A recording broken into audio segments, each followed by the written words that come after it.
여러분도 느꼈는지 모르겠지만 요즘 우리 세상은 영향력, 특히 인플루언서에 집착하고 있다고 할 수 있습니다. 오늘날에는 거의 모든 것에 인플루언서가 있습니다. 운동, 음식, 패션, 금융, 육아, 여행 등이죠. 이런 인플루언서를 팔로우하시나요? 손 들어보세요. 이들 모두를 팔로우하는 분 계신가요? 저분들이 상위 10명이에요. 네, 이제 내리세요. 저는 심지어 타인에게 영향력을 전수하는 인플루언서들도 있다는 걸 알게 됐어요. 인플루언서가 되는 법을요. 그리고 그들은 많은 돈을 받습니다. 정말 엄청난 사업이죠. 네, 인플루언서 마케팅 산업은 이제 전 세계적으로 연간 수십억 달러 규모로 추정되고 있습니다. 어떤 인플루언서들은 게시글 하나 올리면 100달러 정도 벌기도 하고요. 다른 사람들은 수천 달러를 벌기도 합니다. 제가 방금 보여드린 가장 유명한 인플루언서들은 단 한 번의 협찬 게시물로 수만 달러를 벌 수 있습니다. 상상해 보세요. 그렇지 않나요? 정말 놀랍죠. 그리고 적절한 조명, 적절한 캡션, 그리고 적합한 소셜 미디어 플랫폼만 있으면 누군가가 여러분 이 신제품 꼭 써보세요라고 말할 수 있습니다. 그러면 갑자기 사람들이 새 운동화를 사고 커피를 마시고 새로운 식당을 시도하게 됩니다. 정말 대단한 일이에요. 하지만 오늘 우리가 생각해 봐야 할 질문이 있습니다. 그게 정말 리더십일까요? 관심을 끄는 것과 결국 어떤 일에 대한 책임을 다하는 것 사이에는 분명한 차이가 있을까요? 보시다시피 우리는 스포츠, 엔터테인먼트, 그리고 연예인들 사이에서도 이런 영향력이라는 개념을 볼 수 있습니다. 그렇죠? 매번 선거철이 되면 지금 우리가 맞이하고 있는 선거 시즌처럼 정치인들은 종종 그런 사람들을 데려오곤 합니다. 또는 운동선수, 가수, 배우, 연예인들을 자신을 지지하도록 데려오죠. 그리고 때때로 그런 지지를 받으면 약간의 화제가 되기도 합니다. 클릭수가 늘어나고 헤드라인을 장식하죠. 심지어 이미 그들을 지지하는 사람들에게 에너지를 불어넣을 수도 있습니다. 하지만 정말로 누군가의 생각을 바꾸는 일에 있어서는 어떨까요? 누군가의 신념이나 방향을 바꾸는 일 말입니다. 그 영향력은 사람들이 생각하는 것보다 훨씬 작습니다. 왜 그럴까요? 그 이유는 이렇습니다. 왜냐하면 본능적으로 우리는 그런 종류의 영향력이 리더십과는 다르다는 것을 알고 있기 때문입니다. 무슨 뜻인지 아시나요? 서로 다른 범주입니다. 진정한 리더를 보여주는 일화를 하나 소개하겠습니다. 어니스트 셰클턴의 삶에서 일어난 실화입니다. 1914년 셰클턴과 그의 선원들은 인디어런스라는 배를 타고 항해를 시작했습니다. 그들의 목표는 무엇이었어요? 그들의 목표는 인류 최초로 남극 대륙을 도보로 횡단하는 팀이 되는 것이었습니다. 상상해 보세요. 그렇죠? 하지만 그들은 땅에 도착하기도 전에 해안에서 수마일 떨어진 남극으로 가는 길에 불행하게도 그들의 배가 얼음에 갇히고 말았습니다. 그리고 몇 달 동안 그들은 얼음이 녹아서 자유로워지기를 바라며 기다렸습니다. 하지만 얼음이 녹아 그들에게 자유를 주는 대신 오히려 얼음이 그들의 배를 부수기 시작했습니다. 결국 인디어런스호는 침몰하고 말았습니다. 불행하게도 셰클턴과 그의 대원들은 지구상에서 가장 위험한 곳 중 하나에 고립되고 말았습니다. 상상해 보세요. 1914년이고 당신은 남극 한가운데 물 위에 얼음 위에 있습니다. 휴대전화도 없습니다. 구조 헬리콥터도 없습니다. 트위터에 기도가 필요하다고 올릴 방법도 없습니다. 그렇죠? 그런 일은 없었습니다. 얼음과 두려움, 불확실성만 남았죠. 하지만 다행히 유능한 리더가 있었습니다. 셰클턴은 그 탐험에서 대원을 단 한 명도 잃지 않았습니다. 그는 대원들과 얼음 위를 건넜습니다. 그는 대원들의 사기를 살렸습니다. 그는 어렵고 힘든 결정을 내렸습니다. 그는 개인적인 책임을 짊어졌습니다. 그리고 현대 역사상 가장 용감한 구조작전 중 하나에서 그는 소수의 대원들과 함께 구명보트를 타고 드레이크 해협, 즉 전 세계에서 가장 위험한 바다 중 하나를 800마일 넘게 항해해 단지 도움을 구하기 위해 나아갔습니다. 그들은 마침내 도움을 받았습니다. 그들은 다시 돌아가 모든 대원들을 구출했습니다. 여러분, 이것이 바로 리더십입니다. 이것이 리더십입니다. 여러분, 지난주에 우리는 당신의 삶이 무엇을 가르치고 있는가라는 주제에 대해 이야기했습니다. 그리고 우리가 이 세상에서 살아가며 세월을 보내는 동안 우리의 삶은 항상 다른 사람들에게 무언가를 가르치고 있다는 사실을 깨닫게 됩니다. 그렇죠? 우리는 우리만의 영역에서 약간의 영향력을 가지고 있습니다. 아이들과 배우자, 친구, 직장 동료, 이웃들 모두가 우리를 지켜보고 있습니다. 가까운 이들이 우리를 지켜보며 우리가 하는 말에 그들의 모습이 형성됩니다. 우리 삶의 방식도 그들에게 영향을 줍니다. 오늘은 여기서 한 단계 더 나아가 보죠. 하나님께서는 우리에게 단순히 가족에게 수동적으로 영향을 미치라고 부르지 않으셨기 때문입니다. 이제 하나님은 실제적이고 구체적인 방법으로 가족을 이끌라 부르십니다. 우리는 어떻게 영향력에서 진정한 리더십으로 나아갈까요? 영향력에서 진정한 리더십으로 에베소서 공부에서 바울은 4장 1절에 이렇게 기록하고 있습니다. 여러분과 저 우리 모두는 우리가 받은 부르심에 합당하게 살아가야만 한다고 말씀드리고자 합니다. 그러니 펜이 있다면 걷다라는 단어에 동그라미를 치고 그 다음에는 부르심이라는 구절에도 동그라미를 쳐보세요. 여러분이 받은 부르심에 합당하게 살아가십시오. 그게 무슨 뜻일까요? 그것은 여러분이 예수님의 제자라면 여러분의 삶에 부르심이 있다는 뜻입니다. 여러분은 그 사실을 알고 계셨나요? 여러분의 삶에는 부르심이 있습니다. 여러분이 예수님과 함께 걷는 삶은 중요합니다. 여러분이 보여주는 본보기 역시 중요합니다. 여러분이 매일매일 하는 말도 중요합니다. 그래서 오늘 관계 리셋이라는 시리즈를 마무리하면서 3가지 중요한 영역을 빠르게 살펴보려고 합니다. 하나님께서 우리 가족이 간절히 필요로 하는 영적 리더가 되도록 부르신다는 것입니다. 노트를 가지고 계시다면 꺼내서 준비해 주세요. 첫 번째 포인트입니다. 영적 리더로서 우선 배울 점은 어떻게 살아야 하는가입니다. 오늘 본문이 그 지혜로운 삶을 가르쳐 줍니다. 그럼 지혜로운 삶이란 무엇일까요? 리더십은 성령 충만한 지혜로운 삶에서 시작됩니다. 자, 에베소서 5장 15절을 함께 살펴봅시다. 성경은 이렇게 말합니다. 그런즉 너희가 어떻게 행할지를 자세히 살피라. 행하다에 동그라미 치세요. 본문에서 아주 중요한 단어입니다. 그러니 어떻게 살지 주의 깊게 살피십시오. 지혜롭게 사는 방법은 시간을 아끼는 것입니다. 그 이유는 이 시대가 악하기 때문입니다. 이제 이 부분을 살펴볼 텐데 적용에 앞서 이 내용이 에베소서 전체에서 어떤 맥락인지 짚어보겠습니다. 우리는 1, 2, 3장을 살펴보며 여정을 시작했습니다. 이것은 사도 바울이 에베소의 제자들에게 보낸 서신입니다. 1, 3장은 많은 신학과 교리가 담겨 있습니다. 바울은 본질적으로 그리스도를 따르는 여러분이 누구인지 기억하라고 말합니다. 4, 5, 6장은 실천적인 내용을 다룹니다. 어떻게 살아야 할까요? 후반부는 배운 대로 실천하라고 권면합니다. 그래서 중간 지점인 4장 1절을 나눴습니다. 그리고 정확히 중간 지점에서 바울은 이렇게 씁니다. 너희가 부르심을 받은 그 부름에 합당하게 행하라. 여러분께 행하다의 동그라미를 치라고 부탁드린 건 이 단어가 이 편지의 핵심 주제이기 때문입니다. 4장 1절부터 5장 15절 중반까지 바울은 행하다라는 단어를 5번이나 사용합니다.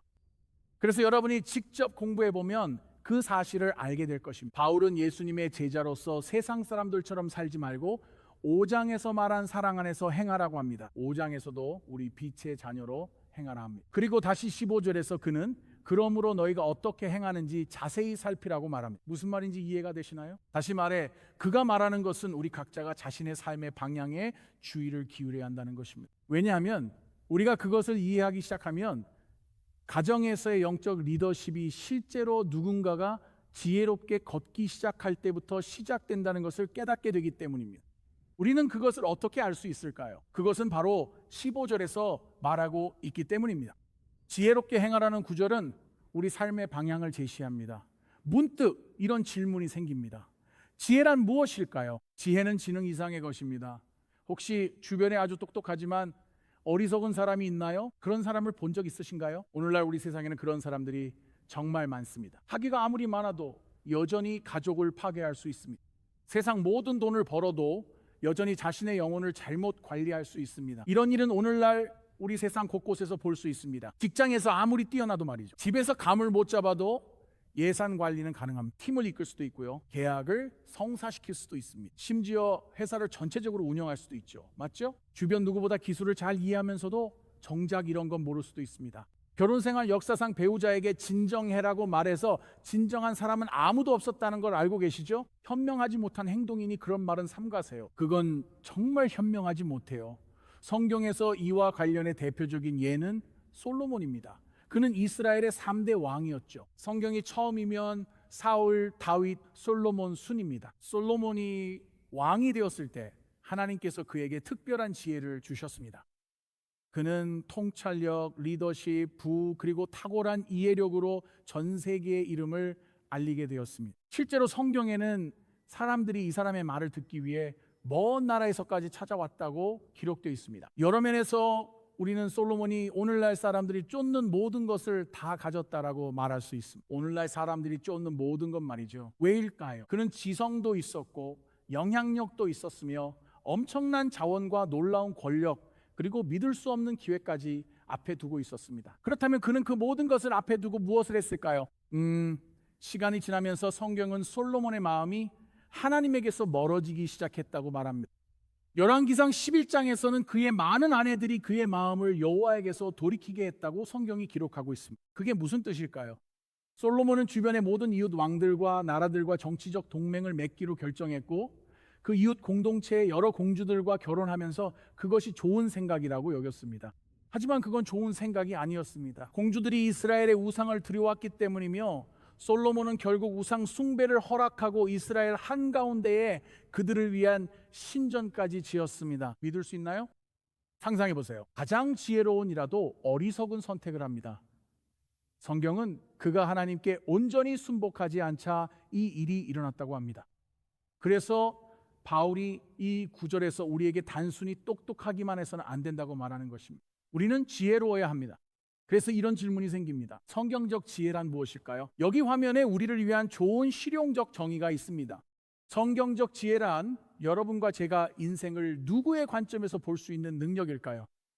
하나님의 관점입니다. 맞아요. 우리의 관점이 아니라 하나님의 관점에서 보는 것입니다. 그러니까 하나님의 관점에서 인생을 볼 수 있는 능력일 뿐만 아니라 그것을 실제로 매일의 삶 속에서 실천하며 살아가는 것입니다. 그렇다면 성경에서 이것이 좋은 예는 누구일까요? 좋은 예로는 여호수아라는 사람이 있습니다. 성경이 생소한 분들께 설명하자면 모세 다음 후계자는 바로 여호수아죠. 그리고 여호수아는 이것을 긍정적으로 실천한 사람의 훌륭한 본보기입니다.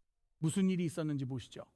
여호수아는 말년에 이스라엘 백성을 모두 모아 결단을 촉구했죠. 왜일까요? 여호수아의 세대는 하나님을 따르면서도 놀라운 일들을 직접 목격한 세대였기 때문에 그들은 기적적인 일들이 일어나는 것을 보았습니다. 그들은 하나님의 신실하심을 직접 경험했습니다. 그들은 요단강을 건너 약속의 땅에 들어갔습니다. 하나님이 원수에게서 구원하심을 보았고 삶에서 그분의 능력과 공급하심을 거듭 경험했습니다. 하지만 여호수아는 생애의 마지막에 중요한 사실을 알고 있었습니다. 바로 이것입니다. 어제의 승리가 내일의 신실함을 자동으로 보장해 주지는 않습니다. 그렇게 되지 않습니다. 그래서 여호수아가 여호수아 24장 15절에서 모든 백성을 모은 이유가 바로 이것입니다. 그는 백성들을 모아놓고 말했습니다. 여러분 모두가 선택해야 한다고요. 오늘 누구를 섬길 것인지 선택해야 합니다. 하지만 나와 내 집은 여호와를 섬기겠습니다. 여기 아멘 하실 수 있겠죠? 우리는 여호와를 섬기겠습니다. 그게 우리가 할 일입니다. 이것이 바로 영적 리더십입니다. 여러분은 여러분의 가정을 위해 그 결정을 내리셨나요? 여러분, 여호수아가 가르친 것은 매일 반복된다는 점입니다. 우린 이런 결정을 계속 반복해야 하며 가족 안에서 이 헌신을 거듭 확인해야 합니다. 여호수아가 말한 핵심은 나와 내 집은, 즉 이스라엘 모든 가정이 하나님을 따르게 할 수는 없지만 내가 할 수 있는 일은 있다는 것입니다. 내 집이 나아갈 방향에 대해 책임질 수 있습니다. 여러분과 저도 마찬가지입니다. 저는 이웃을 통제할 수 없습니다. 저는 지역사회의 다른 사람들을 통제 못하죠. 어쩔 수 없죠. 하지만 제가 할 수 있는 건 제 집을 책임지는 겁니다. 아시겠어요? 가정의 방향을 책임지세요. 모든 가정은 못해도 이 가정은 이끌 수 있죠. 여호수아의 말처럼요. 그리고 여러분, 부분적으로 이것이 바로 지혜롭게 산다는 것, 지혜롭게 산다는 의미입니다. 그래서 바울은 본문 16절에서 계속해서 말합니다. 우리가 지혜롭게 살아야 하는 또 다른 방법을 제시합니다. 그리고 그는 우리가 때를 잘 활용해야 한다고 말합니다. 왜냐하면 때가 악하기 때문입니다. 그게 무슨 뜻일까요? 그렇다고 해서 매일이 끔찍하다는 뜻은 아닙니다. 단지 매일마다 나름의 압박이 있다는 뜻이죠. 맞죠? 그 안에는 유혹도 있습니다. 우리에겐 방해 요소도 있고 기회도 있습니다. 그리고 매일은 우리가 솔로몬처럼 멀어질 수도 있고 여호수아처럼 하나님께 더 가까이 다가갈 수도 있는 기회를 줍니다. 그래서 제가 여러분께 그 두 가지 비유를 드린 겁니다. 그리고 그래서 18절에서 바울은 좀 더 나아가서 이런 비유를 듭니다. 지혜롭게 사는 또 다른 방법은 포도주에 취하지 말고 대신 성령으로 충만함을 받으라는 것입니다. 다들 취한다는 게 뭔지 잘 아실 테니 길게 설명할 필요는 없겠죠? 그건 별로 좋은 생각이 아니니까요. 그런 건 하지 맙시다. 알겠죠? 멀리 하세요. 하지만 그는 말합니다. 성령으로 충만함을 받으라고요. 자, 그게 무슨 뜻일까요? 많은 목사님들이 그 설교를 하셨잖아요. 그렇죠? 성령으로 충만하라. 제가 사역에서 멘토로 삼았던 분 중 한 분이 데이비드 제레마이아 박사님입니다. 제레마이아 박사님은 좋은 친구였고 함께 일하는 게 즐거웠습니다. 제 신앙의 영웅인 그분이 이 구절을 설교하시던 때가 기억납니다. 그 말씀을 적으며 정말 좋다고 생각했죠. 당시 그분은 성령 충만의 의미를 이렇게 가르쳐 주셨습니다. 그분은 성령 충만한 삶을 산다는 것은 성령을 더 많이 가지는 것이 아니라고 하셨습니다. 오히려 성령께서 여러분을 더 많이 가지시는 것이라고 하셨죠. 저도 그 말이 마음에 들어요. 그렇죠? 도움이 되는 말입니다.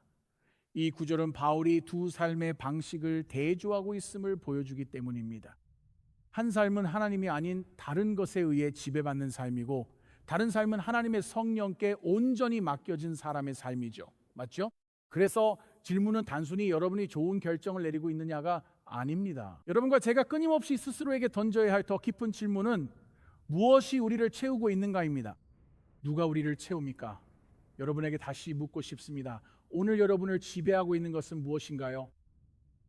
여러분을 채우고 있는 것은 무엇입니까? 여러분은 무엇을 여러분의 삶에 드리고 있습니까?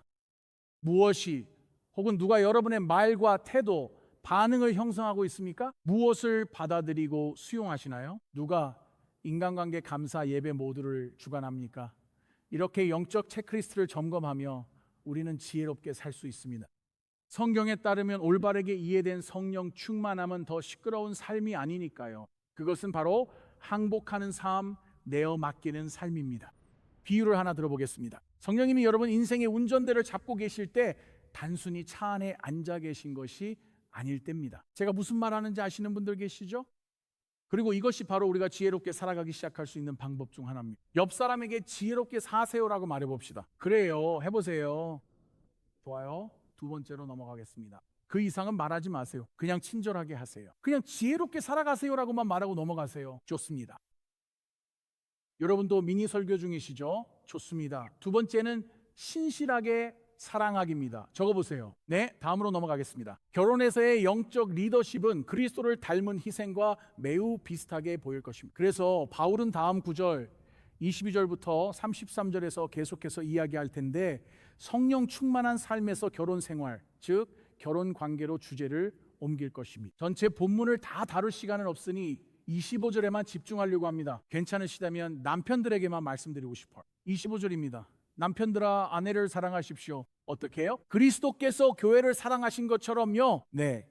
그럼 그분은 어떻게 하셨나요? 그분은 교회를 위해 자신을 내어주셨습니다. 꽤 명확하죠? 우리는 그 의미를 이해할 수 있습니다. 이제 잠시 결혼에 대해 이야기하려고 하는데 그 전에 잠깐 속도를 늦추고 싶습니다. 왜냐하면 이 9절 22절부터 33절까지 전체가 아름다울 수도 있지만 논란이 될 수도 있는 본문 중 하나이기 때문입니다. 그게 무슨 뜻이냐고요?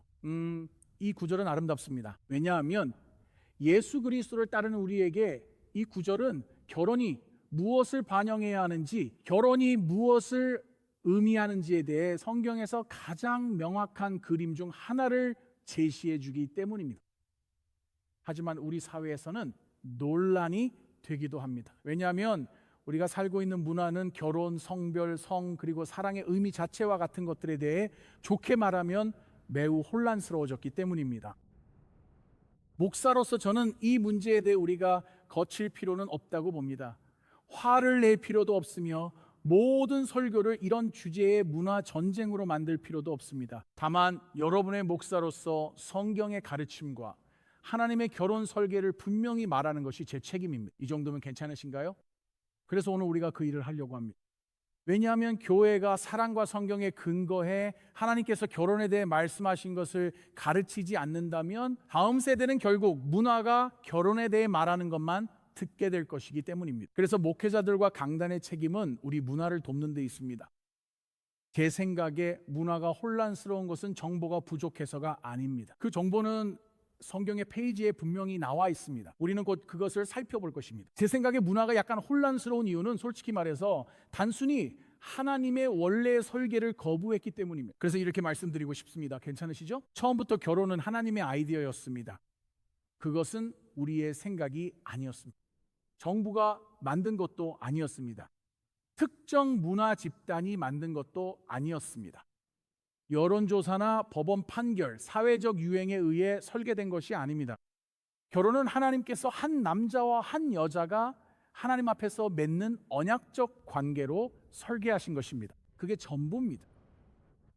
결혼은 동반자 관계, 신실함, 가족의 구조, 그리고 거룩함을 위해 설계되었습니다. 그리고 궁극적으로 결혼은 하나님의 영광을 위해 설계된 것입니다. 바로 하나님의 영광입니다. 이것은 정치적인 발언이 아니니 제 말을 꼭 들어주세요. 이것은 단순히 성경의 말씀입니다.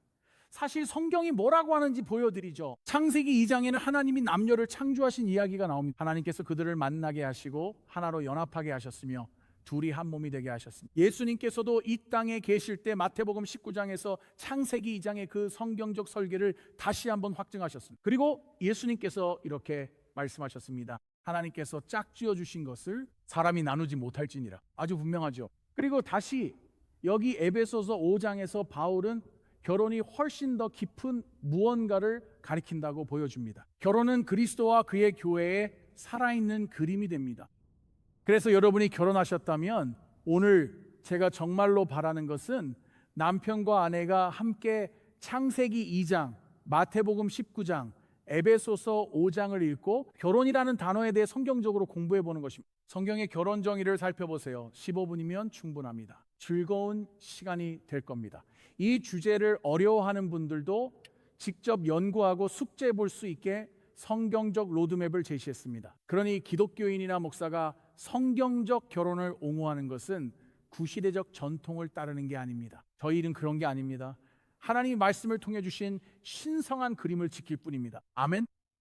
솔직히 핵심은 반대편에 있는 제 친구들이 이 점을 이해했으면 하는 것입니다. 이제 결혼이 우리에게 가르쳐주는 두 번째 것이 있습니다. 결혼은 복음을 가르치기 위함입니다. 이 부분을 보시죠. 에베소서 5장 이 12절부터 33절까지의 말씀에서 우리는 남편이 아내를 사랑하는 것이 실제로 예수님께서 우리를 위해 보여주신 희생적인 사랑을 반영하도록 의도되었다는 것을 배웁니다. 모든 구조를 다 다룰 시간은 없지만 요약하자면 그렇습니다. 아내가 희생적 사랑에 반응함은 그리스도께 향한 헌신과 교회가 예수님께 드리는 존경을 반영하도록 의도되었습니다. 그래서 결혼은 우리에게 언약, 사랑, 희생, 신실함, 그리고 예수 그리스도를 통해 우리에게 주어진 하나님의 은혜를 살아있는 그림으로 보여주는 역할을 하게 됩니다. 이것이 바로 결혼이 의도된 목적입니다. 이것도 말씀드릴게요. 우리는 정직해야 한다고 생각하니까요, 기독교인들이 이를 잘 보여주지 못할 때가 많습니다. 5장 22절부터 33절까지의 전체 구절이 겸손으로 둘러싸여 있다는 점을 간과하기 때문입니다. 그게 무슨 뜻이냐고요. 보세요. 바울이 남편과 아내에게 말하기 전에 21절에서 어떤 말을 합니다. 그리고 제가 마지막으로 확인했을 때 수학적으로 21은 22보다 앞에 오죠? 맞죠? 그래서 바울은 앞서 21절에서 말하길 그리스도를 경외함으로 서로 복종하라고 합니다. 남편 여러분, 이 구조를 제대로 이해하면 우리에게 요구할 권한을 주는 게 아닙니다. 사실상 우리에게 죽으라는 명령입니다. 이제 이 맥락에서 25절을 다시 보시죠. 남편들아, 아내를 사랑하라. 어떻게 해요? 그리스도께서 교회를 사랑하신 것처럼요. 그분은 어떻게 하셨나요? 그분은 교회를 위해 자신을 내어주셨습니다. 여러분, 이것이 바로 기준입니다. 아내를 사랑하는 것이 쉬울 때만 사랑하라는 것이 아닙니다. 아내가 여러분의 의견에 동의할 때만 사랑하라는 것도 아닙니다. 그랬다면 참 좋겠죠? 집이 평화롭고 아이들이 조용하며 청구서가 다 납부됐을 때만 아내를 사랑하라는 게 아니죠. 그리스도께서 교회를 사랑하듯 아내를 사랑하십시오. 그분은 어떻게 하셨나요? 희생적이고 신실하며 다정하고 일관되게 하셨습니다. 예수님께서는 자신의 뜻을 관철하기 위해 힘을 사용해서 교회를 사랑하신 것이 아닙니다. 아니요, 예수님은 자신의 힘을 사용해 자신을 내어주셨습니다. 여러분, 제대로 이해한다면 이것이 바로 우리 남성들이 가정에서 실천해야 할 성경적인 리더십입니다. 여러분, 이것이 우리의 길입니다. 경건한 남편은 내가 리더니까 나를 섬겨라라고 말하지 않고 이렇게 말합니다. 가정을 이끌도록 부름받았으니 제가 무엇을 해야 할까요? 내가 이끌겠습니다. 사랑과 겸손, 회개와 섬김에서 제가 먼저 앞장서겠습니다. 이 가정의 영적 건강을 지키는 일에 내가 먼저 나서겠습니다. 여기에 아멘 하실 수 있죠? 그게 우리 역할입니다. 이제 흥미로운 점이 있습니다. 이 모든 것이 기억하세요. 그의 원래 주장과 연결되어 있습니다. 어리석지 말고 지혜롭게 행동하라는 것이죠. 그렇다면 왜 우리가 이런 방식으로 아내를 사랑하는 것이 지혜로운 걸까요? 왜냐하면 지혜로운 사람은 내가 얼마나 적게 주면서도 이 결혼을 유지할 수 있을까라고 묻지 않기 때문입니다. 지혜로운 남자, 지혜로운 남편은 어떻게 하면 내 아내가 더 잘 성장할 수 있도록 사랑할 수 있을까라고 말합니다. 여성분들 여기에 동의하신다면 말씀해 주세요. 생각보다 반응이 적네요. 저는 여러분이 훨씬 더 크게 반응하실 줄 알았어요. 좋아요, 남성분들. 이제 우리는 자유로운 건가요? 알겠습니다. 여기가 가장 좋은 부분이에요. 제가 방금 몇 분 동안 여러분께 가르쳐드린 이 원칙은 결혼을 넘어서 확장됩니다. 왜냐하면 여기 계신 모든 분들이 결혼하신 건 아니니까요. 그렇죠? 여러분 중에는 미혼, 이혼 혹은 사별하신 분들도 계실 겁니다. 결혼을 꿈꾸거나 과거의 상처를 안고 계신 분도 있겠죠. 오늘 혼자 오신 분들은 결혼이라는 주제를 어떻게 받아들여야 할지 고민되실 수도 있습니다. 자, 이 원칙의 적용법을 알아보죠. 결혼은 아주 집약적인 사례를 보여주니까요. 이것은 사실 예수님을 따르는 모든 사람에게 적용되는 부르심의 한 모습입니다. 즉, 우리 모두는 예수님처럼 사랑하라는 부름을 받았습니다. 가족에게 필요한 영적 리더가 되려면 그저 가족을 신실하게 사랑하세요. 명절 논쟁에서 이기려 하기보다 예수님처럼 사랑하는 사람이 필요합니다. 그것이 진정한 영적 리더십입니다. 세 번째는 지혜롭게 살고 신실하게 사랑하며 용기 있게 이끄는 것입니다. 어떻게 가능할까요? 영적 리더는 올바른 무기로 올바른 싸움을 합니다. 다음으로 결혼에 대해 이야기하면 여러분 중 일부는 이런 생각하실 겁니다. 여러분 중엔 토도 목사님 참 많은 말씀을 하시네요 라고 생각하실 분도 계실 겁니다. 이해합니다. 교회에서 결혼을 이야기할 때면 방 안 분위기가 달라지는 게 느껴지니까요. 그러니 잠시 숨 좀 돌리시죠. 몇 년 전 교회 가는 길에 부부가 다퉜다는 이야기를 들었습니다. 왜냐하면 그런 일은 절대 일어나지 않잖아요. 그렇죠? 그들은 대화를 나누고 있던 게 아니었습니다. 그들은 상황을 정리하고 있던 것도 아니었습니다. 실제로 다투고 있었던 거죠. 교회 가는 길에 다툴 때 무슨 말인지 아시죠? 차 안에서 격렬하게 말싸움을 하다가도 교회 주차장에 들어서서 누군가를 보면 모든 게 순식간에 달라지죠. 형제님 안녕하세요. 반가워요. 하나님은 선하세요. 아멘. 네, 연계의 영적 은사가 여전히 살아있죠. 그렇죠? 부부 이야기로 돌아가 보죠. 이 부부가 교회로 운전하다 울타리 옆 당나귀 무리가 있는 농장을 지납니다. 아내가 창밖을 보며 남편에게 말합니다. 저기 당나귀들 당신 친척이야. 남편은 망설임 없이 대답합니다. 처가 식구들이지. 이 농담은 아내에게 허락받았어요. 처가 식구인 네리와 낸시도 정말 사랑해요. 제가 여러분 사랑하는 거 아시죠? 하지만 이런 방식은 갈등 해결 전략으로 추천하진 않아요. 그건 옳지 않아요. 그런데 왜 이런 말을 하냐고요? 이런 얘기를 꺼내는 이유는 가족 생활이 때로는 전쟁처럼 느껴질 때가 많기 때문입니다. 그렇죠? 무슨 말인지 아시는 분 계신가요? 결혼 생활도 전쟁처럼 느껴질 수 있습니다. 불행하게도 양육도 때로는 전쟁처럼 느껴질 수 있습니다. 가족이 합쳐진 경우, 즉 재혼 가정의 가족 역학도 전쟁처럼 느껴질 수 있습니다. 연로한 부모님 부양은 전쟁처럼 느껴질 수 있습니다. 가족이 기도하며 중심을 잡고 이 문화 속에서 예수님께 집중하려 애쓰는 것 모두 전쟁 같습니다. 바울은 바로 이 지점으로 우리를 이끕니다. 이제 에베소서 6장 10절입니다. 그는 이렇게 말합니다. 마지막으로 형제자매 여러분, 예수 그리스도를 따르는 여러분이 주 안에서 그분의 권능으로 강해지기를 원합니다. 어떻게 가능할까요? 바로 그가 말하는 하나님의 전신갑주를 입음으로써입니다. 자, 왜일까요? 그래서 여러분이 무엇을 할 수 있게 되나요? 누구의 계략에 맞서서 설 수 있게 되는 걸까요? 바로 마귀입니다. 성경은 가족 내의 가장 깊은 싸움이 단순한 현실적 문제를 넘어 영적인 전쟁임을 상기시킵니다. 우리는 이를 보이지 않는 영역이라 부릅니다. 하지만 주의할 점은 모든 문제를 마귀 탓으로만 돌려서는 안 된다는 것입니다. 때로는 문제가 영적 전쟁이 아닐 때도 있습니다. 어떤 때는 그냥 여러분이 피곤한 게 문제일 수도 있어요. 그럴 땐 그냥 자러 가세요. 그렇죠? 아침에 일어나서 이야기하세요. 때로는 상담이 필요합니다. 전투 경험이 많은 척에게 이야기해 보세요. 그가 지혜로운 조언을 해줄 겁니다. 어떤 때는 누군가에게 사과해야 할 때도 있습니다. 그게 정말 큰 도움이 될 때가 많아요. 정말 그냥 미안하다고 말하세요. 어떤 때는 자정에 주유소에서 파는 나초를 먹고 그걸 영적 공격이라고 하지 말아야 할 때도 있어요. 그렇죠? 식단을 바꿔보면 도움이 됩니다. 바울은 적이 존재하고 진짜 계략이 있으며 그의 전략이 항상 명확하지 않다는 점을 강조합니다.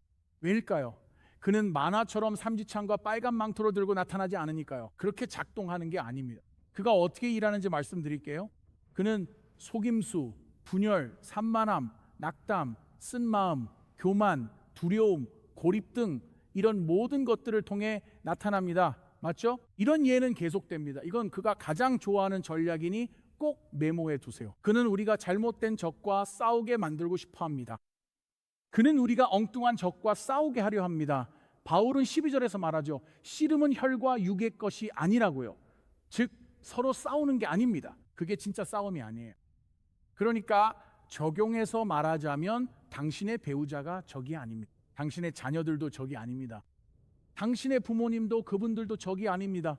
당신의 전 배우자도 궁극적인 적이 아닙니다. 태도가 불량한 10대 자녀가 무시하는 눈동자 굴리기를 완벽하게 익혔다고 해도 그렇죠? 그 아이도 적이 아닙니다.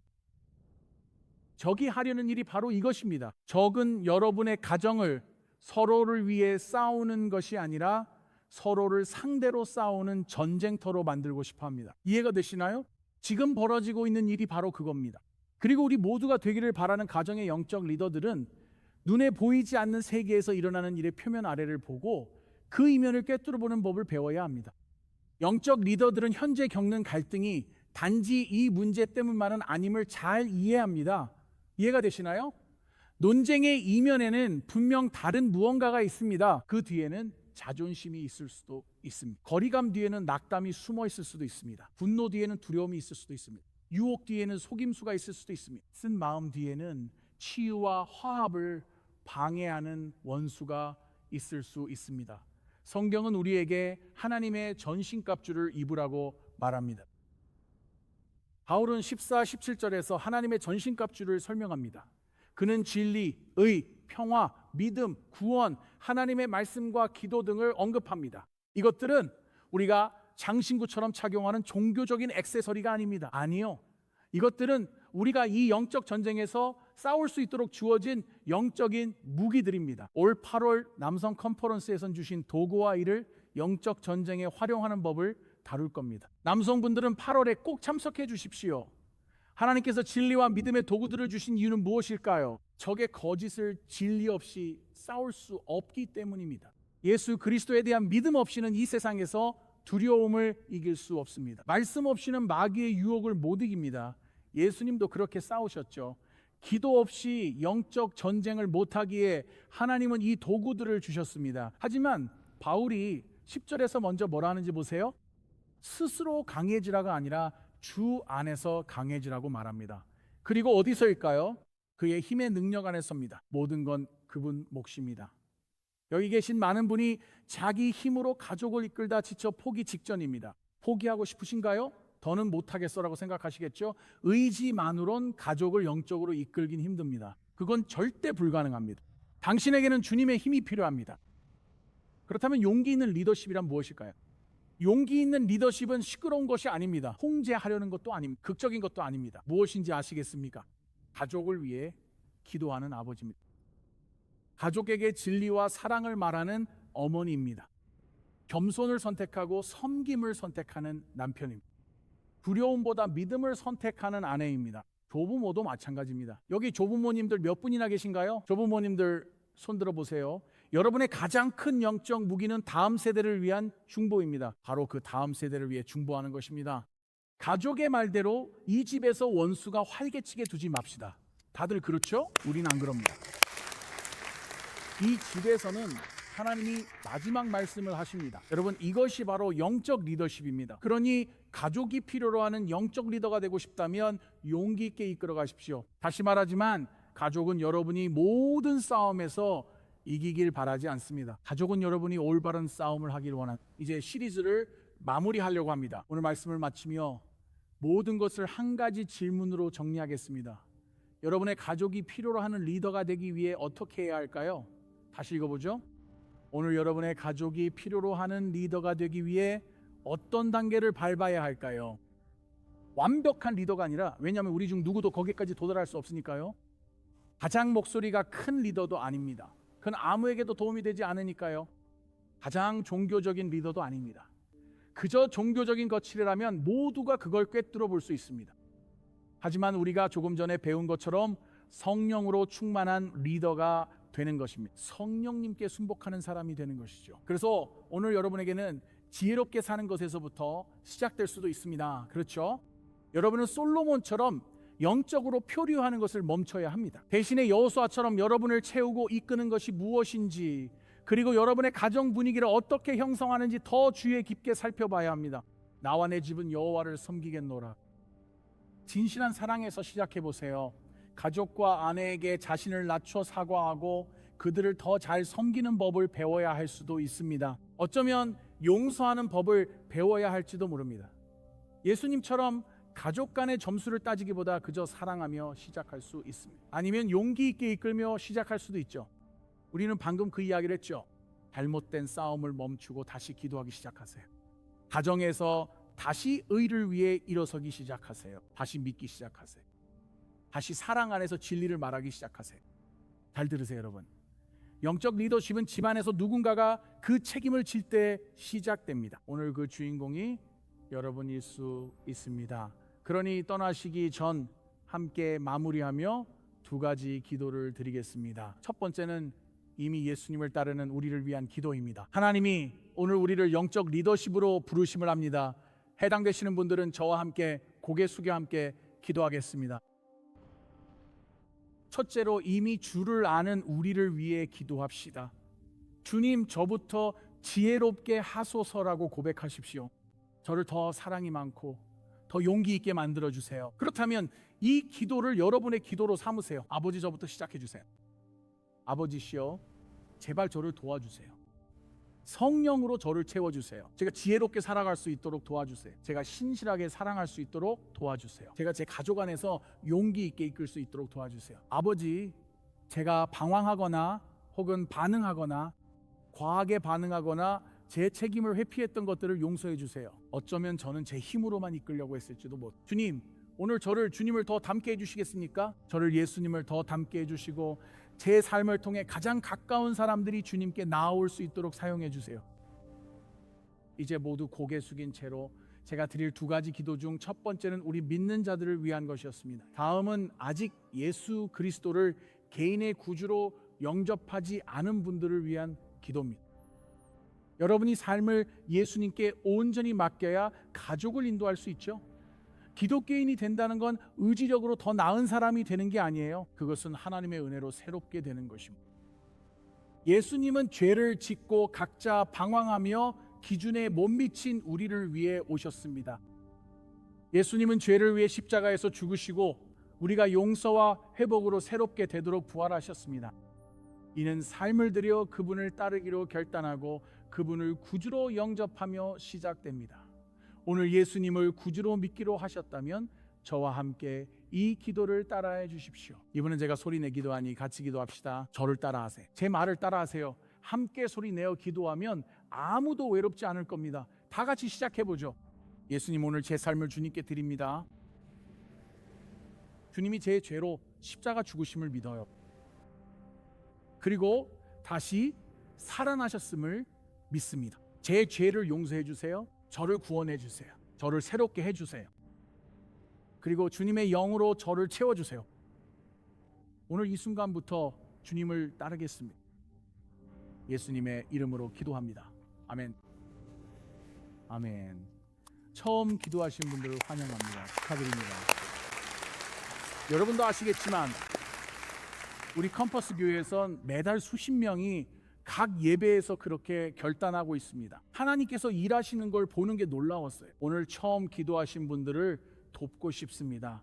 곧 예배가 끝나니 계속 기도해 주세요. 예배가 끝나면 이쪽 문으로 나가시면 됩니다. 넥스트 스텝에서 무료 성경과 묵상 가이드를 받으시고 봉사자에게 저와 기도했다라고 말씀해 주세요. 휴대폰으로 지스스를 33,777번에 문자로 보내주세요. 그래야 제가 정보를 받을 수 있습니다. 오늘 처음 기도하신 분들을 위해 기도하며 신앙생활을 돕는 무료 성경 앱과 읽기 자료를 보내드립니다. 괜찮죠? 아멘. 성장도 돕겠습니다. 일어나 축도에 함께 하시겠습니다. 아멘. 아버지, 주님의 사랑과 은혜에 감사드립니다. 주님, 저희가 가정에서 주님이 원하시는 영적 리더가 되게 하소서. 주 예수 그리스도의 은혜와 하나님의 사랑, 성령의 교통하심이 너희 무리와 함께 할지어다. 예수님 이름으로 기도합니다. 아멘. 즐거운 주일, 좋은 하루 되세요. 다음 주 아버지 날에 뵈어 오늘 메시지에 함께 해주셔서 정말 감사합니다. 하나님의 말씀이 큰 격려와 도전이 되고 그 진리를 되새기는 시간이었길 바랍니다. 이 지역에 계시다면 컴퍼스 교회 주말 예배에 직접 오시길 초대합니다. 매주 강력한 예배와 영감 있는 성경 말씀, 아이들과 청소년을 위한 훌륭한 프로그램이 준비되어 있습니다. 모두가 따뜻하고 환영하는 교회 가족의 분위기 속에서 이루어집니다. 여기에는 여러분을 위한 자리가 있습니다. 그리고 이 사역이 여러분에게 축복이 되었다면 오늘 헌금을 고려해 주시겠습니까? 여러분의 후원으로 TV, 디지털, 지역 사회 활동을 통해 예수님의 소망을 계속 전할 수 있습니다. 후원이나 상세 정보는 저희 웹사이트를 방문해 주세요. 다음 시간까지 예수님의 소망을 마음에 간직하시길 바랍니다.